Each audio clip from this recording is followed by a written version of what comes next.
Buenas tardes, compañeros. El tema que me correspondió es una revisión sobre los efectos de la concentración elevada del CO2 en el aire sobre los briófitos. Para comenzar, es importante recalcar que la concentración de CO2 en la atmósfera ha aumentado en los últimos 2 siglos de aproximadamente 280 partes por millón a un valor de 360 partes por millón, que es el de hoy en día. Estas variaciones en la concentración de CO2 no es nada nuevo. Las concentraciones de CO2 fueron mayores o menores en algunos periodos geológicos anteriores. Lo nuevo es que el aumento actual en la concentración es mucho más rápida que la que se ha presentado en periodos geológicos recientes. Es aquí donde los briófitos pueden tomar un lugar importante, pues los que son tolerantes a la desecación son un componente importante de la biomasa fotosintética. Como un ejemplo, tenemos especies de Sphagnum, las cuales son globalmente importantes debido a la considerable capacidad de formación de turba, y es que se estima que a nivel mundial las turberas cubren entre 3.8 y 4.1 millones de kilómetros cuadrados, lo que equivale alrededor del 3% de la superficie terrestre.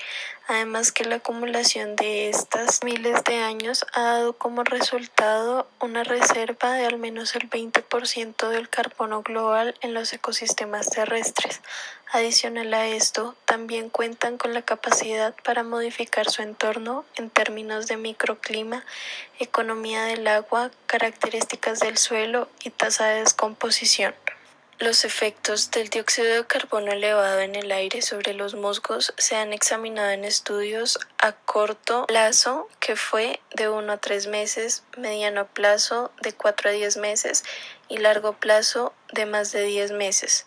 Como resultado, se obtuvo que el efecto inmediato de exposición fue el aumento dramático de la fotosíntesis neta en los musgos.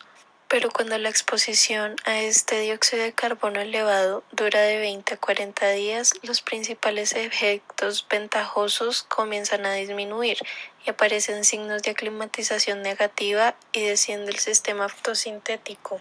En uno de los estudios realizados por Heitel, la turba de musgo de Sphagnum se cultivó por 6 meses en ambientes controlados. El CO2 elevado redujo constantemente las tasas de respiración oscura en un 40 a 60%, proporcionando así a las plantas enriquecidas mayores suministros de carbono para apoyar su crecimiento y otros procesos fisiológicos en relación con las plantas de control expuestas al aire ambiente. La mayoría de los musgos viven en hábitats pobres en nutrientes, lo cual no suele ser una limitación para su producción, pero sí ejerce cierta limitación en sus respuestas fotosintéticas.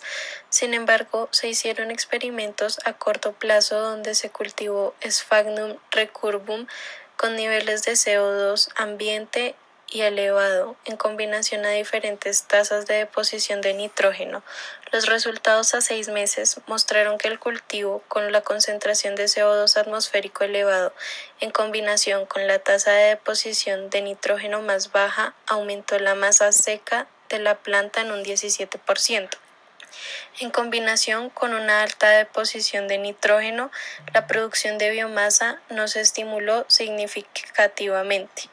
Pero esto es algo que puede depender del briófito, dado que en Sphagnum papilosum el CO2 elevado aumentó la biomasa vegetal total en un 70% y el nitrógeno elevado lo aumentó en un 53%. Más sin embargo, Sphagnum balticum ni el CO2 elevado ni el nitrógeno elevado indujeron una respuesta de crecimiento. Se hizo otro experimento en donde a Sphagnum cuspidatum se le adicionó pKn, con el cual se concluyó que podía tolerar cierta disminución en concentraciones de todos los minerales excepto el fósforo, ya que se requiere para permitir un mayor flujo de carbono a través del ciclo de reducción del carbono fotosintético. Lo que viendo estos resultados junto con algunos otros, se puede concluir que los efectos de la temperatura, la precipitación, la deposición de nitrógeno y el CO2 atmosférico no son directos, pero existen interacciones interacciones entre estos componentes, también se puede decir que se necesita mucha más evidencia experimental de experimentos a largo plazo para hacer un pronóstico seguro de las respuestas de los musgos que podrían esperarse para finales de siglo con niveles aún más altos de CO2 en la atmósfera, porque bueno, estos estudios se han hecho principalmente con plantas vasculares, pero no con musgos.